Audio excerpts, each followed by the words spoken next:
Retrouvailles entre Benfica et le Real Madrid, la revanche, la vengeance. Mais je vous cache pas, je fais pas confiance. Je fais pas confiance parce que le dernier match, Benfica a dominé le Real Madrid, que vous le vouliez ou non. C'était flagrant. Ils pouvaient nous en mettre 6-7 facile dans ce match-là. Alhamdoulilah, il y a eu Thibaut Courtois. Mais là, ce sera un match différent. Ce sera des matchs différents. Il y aura 2 rencontres, donc possibilité de se rattraper en cas de flop à l'extérieur. Dans tous les cas, on finit à Bernabéu. Donc j'espère et j'ose espérer qu'on va passer pour la suite de la compétition. Même si ça risque d'être compliqué et on risque d'affronter une équipe comme Manchester City par la suite. Alors, j'espère que nos blessés vont revenir plus rapidement possible. J'espère que nos milieux de terrain seront concentrés. J'espère que les attaquants seront chirurgicales ce jour-là. Surtout qu'on va pas se mentir, Rodrigo et Asensio, ils ont pris un carton rouge bête. Je vous en veux d'ailleurs, vous n'avez pas réfléchi, vous avez pensé qu'à vous. Ça peut nous porter préjudice pour ces barrages-là. Mais dans tous les cas, cette année, j'attends rien du Real Madrid. J'attends juste la saison prochaine, j'attends juste les recrues. Un point, c'est tout, c'est français.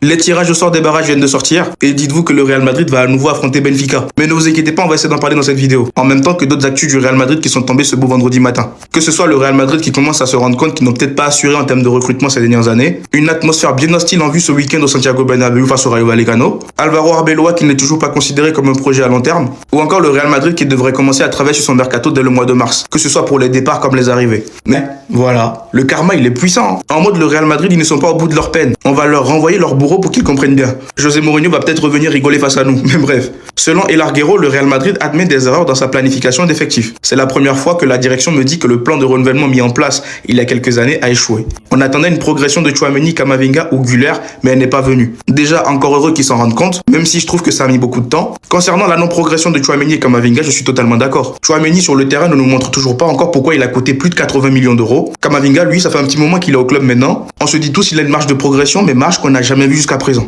Par contre, personnellement, ça n'engage que moi. Je trouve qu'ils sont un peu durs par rapport au dossier Arda Güler. Pour ceux qui oublient, Arda Güler, il y a même pas un an, il était 3e choix au club. C'est-à-dire que le mec, c'était le remplaçant du remplaçant. Et là, il n'y a que cette saison que le Real décide de le mettre un tout petit peu dans le projet. Malgré ça, je trouve qu'il a du talent et je trouve qu'il est en train de progresser, même s'il n'est pas encore au niveau qu'on attend de lui. Après, comme je vous l'ai dit, ça ne reste que mon avis. Ensuite, le Real Madrid s'attend à une atmosphère hostile au Bernabéu face au Rayo Vallecano selon de l'Athletic. Ne vous inquiétez pas, vous pouvez compter sur moi pour rajouter de l'hostilité ce week-end. Je vais débarquer en live avec mon sifflet. Toujours selon The Athletic, personne au Real Madrid ne décrit le rôle d'Arbeloa comme un engagement à long terme. Mais lui, il n'a encore rien vu, et pourtant c'est même pas de sa faute. Il vient à peine d'arriver, 1-2 défaites, ça commence déjà à le menacer. Mais sinon, ça ne m'étonne pas du tout.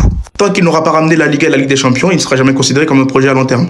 Et pour finir, selon Diario AS, le Real Madrid a décidé de vivre un été 2026 très agité, aussi bien en arrivée qu'en départ. Le club cible en priorité des défenseurs centraux et des milieux, les analyses sont en cours et les décisions sur les cibles débuteront dès le mois de mars. On a hâte de voir tout ça. Le divertissement au Real Madrid n'est pas terminé. Les prochains mois seront très mouvementés, l'été prochain sera très mouvementé. Dites-moi ce que vous avez pensé de tout ça dans les commentaires et surtout pour ne rien louper, c'est ce qu'il vous reste à faire.